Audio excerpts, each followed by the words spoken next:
मेरा कोई दोस्त नहीं है। अब आप मेरे दोस्त बोलोगे?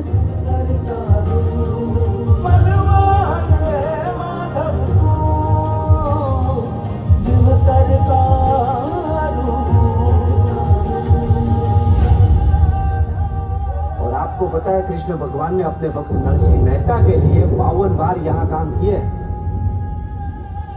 52 काम आपको नहीं पता था ना?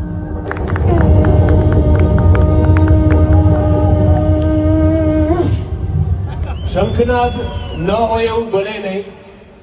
બધી ભાષા સારી છે, પણ ગુજરાતી ભાષા મારી છે, અને એ ગુજરાતી ભાષાથી આખા ગુજરાતમાંથી નીકળી અને ભારતમાં જે ડંકો વગાડનાર છે એવી લાલોની ટીમ માટે જોરદાર તાળીઓ થઈ જાય.